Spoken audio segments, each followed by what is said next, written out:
결국에는 근본적인 원인을 미리 방지하지 못했기 때문에 이러한 분쟁이 벌어지겠죠. 그래서 처음부터 불안 요소를 제거해주고 계약을 진행하는 것이 가장 최선의 방법일 것 같은데 하나하나 설명을 드려보려고 해요. 안녕하세요. 부동산 임대차를 전문으로 연구하는 법률사무소 진리 대표 최석호입니다. 부동산 거래에서 문제가 생기는 근본적인 원인 혹시 생각해 보신 적이 있으실까요? 저는 이제 대부분의 근본적인 원인을 해결하지 못했거나 아니면은 이러한 문제가 발생할 거라는 걸 알면서도 당장 귀찮아가지고 대비를 하지 않는 경우라면은 나중에 더 큰 문제가 생긴다라고 생각을 합니다.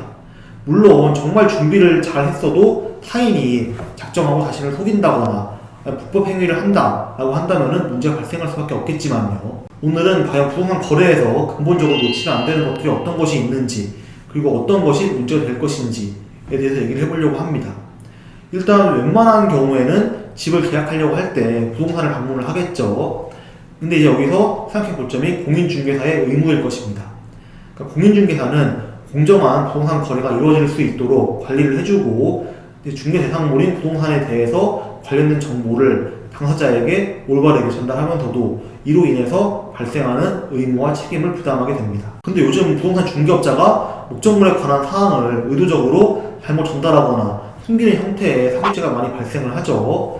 예를 들어 소유권에 관한 문제를 충분히 설명해주지 않는다거나 아니면 잘못된 채무 정보를 전달하는 것과 같은 문제가 발생하기도 하거든요. 이러한 경우라고 한다면은 사실 이제 부동산을 방문하는 순간부터 문제가 발생할 수밖에 없기 때문에 내가 이제 계약서 내용에 대해서 좀 의문점이 드는데 중개업자의 설명이 뭔가 좀 마땅치가 않다, 좀 뭔가 이상하다 싶은 경우에는 다른 중개업자나 아니면 다른 변호사를 방문을 해가지고 그 내용에 대해서 상담을 받아보시는 것이 좋을 것입니다. 물론 대부분의 공인중개사 분들은 사명감을 가지고 올바른 정보를 토대로 책임있게 중개를 해주지만은 혹시 이제 모를 일을 대비해가지고 본인들도 직접 목적물에 관한 정보를 알아보고 잘 따져봐야 하겠죠. 두 번째는 계약서를 위반하는 경우. 부동산에서 다 알아보고 또 마음에 들어서 계약서를 작성하기 시작했는데 작성 당시에는 계약서에 포함됐던 내용들이 좀 큰 문제되지 않을 거라 생각해가지고 그 내용을 빼라고 요구하지 않아서 문제가 되는 경우도 있고요. 아니면은 임대인 혹은 계약 상대방과 이제 구두로는 얘기를 했는데 계약서에는 기재가 안 돼가지고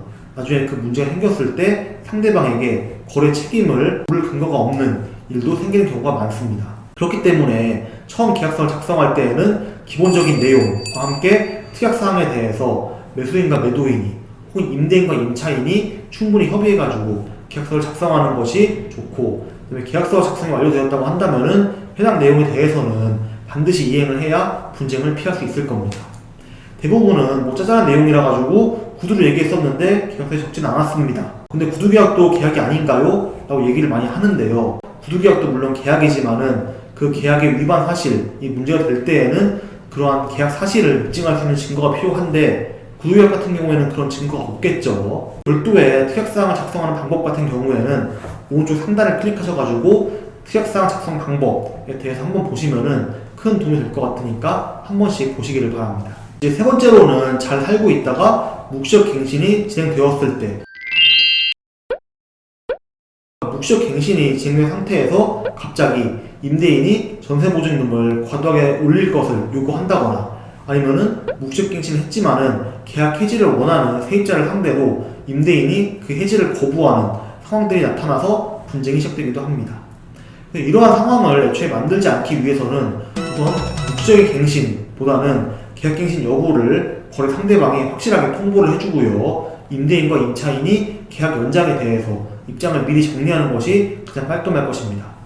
만약에 묵시적갱신이 진행된 경우다 라고 한다면은 앞으로 임대차가 진행되는 과정에서 발생할 수 있는 문제들을 특약사항에 미리 기입을 하고 새롭게 작성을 함으로써 앞으로 일어날 분쟁을 좀 미리 예방할 수 있지 않을까 싶습니다. 그러니까 묵시적갱신이 되었지만은 계약 해지를 하고 싶을 때 어떻게 해야 되는지에 대한 영상도 오른쪽 상단을 클릭하셔서 보시면 될 것 같고요. 네 번째로는 특별한 케이스인 전대차 계약이 있는 것 같아요. 전대차 계약 같은 경우에는 임대인, 임차인, 전대인 즉 3명이 관련이 되는 관계다 보니까 사실상 이제 임대인과 임차인 사이에서만 문제가 발생을 해도 그리고 그 문제가 전대인한테까지 영향을 미치게 되거든요. 그렇기 때문에 전대차 계약을 작성하고 입주를 할 때에는 임대인과 임차인 사이에서 발생할 수 있는 문제 요소를 미리 파악해가지고 전대인 입장에서 피해를 보지 않도록 조치를 취한다거나, 아니면 전대차에 있어서 임차인이 문제없이 임대료를 지불하고 있는지 또는 관리비를 연체하고 있지는 않은지에 관한 요소들을 직접 체크를 하는 수고를 드리는 것이 필요하다고 생각이 됩니다. 이에 대한 내용은 저희 채널에서도 전대차 계약 시 주의해야 될 상황들에 대해서 자세히 다뤘던 영상이 있으니까 오른쪽 상단을 클릭하셔서 보시면 되고요. 오늘 설명드렸던 주의해야 될 사항들에 대해서 문제가 발생했을 때 어떻게 대응하면 좋은지와 연관된 내용들은 모두 이제 부동산 임대차 진행 목록에서 확인해 볼 수 있는 내용들이거든요. 최대한 이해하기 쉽게 설명을 했기 때문에 체크해 볼 수 있도록 정리를 잘 해놨으니까 한 번씩 꼭 체크해 보시고 좀 이제 계약에 있어서 도움을 받을 수 있기를 바랍니다. 오늘은 부동산 거래에서 소송이 생기는 이유에 관하여 임대인, 임차인 또는 매도인, 매수인 입장에서 꼭 지켜야 하고 주의해야 할 부분들을 설명을 드렸는데 도움이 되었을까요? 부동산 계약을 앞두고 있다거나 아니면은 이미 계약을 만료했지만은 문제가 발생할 기미가 보인다거나 지금은 아무런 문제가 없어도 전 월세 생활을 하고 있는 경우에 피해 알아두면은 좋은 내용들이니까 확인해 보시고 궁금하신 내용들은 댓글로 문의 주시면 좋을 것 같습니다. 모두 영특한 채널 구독해주셨죠? 알림 설정과 좋아요도 부탁드리겠습니다. 다음에 또 뵙겠습니다.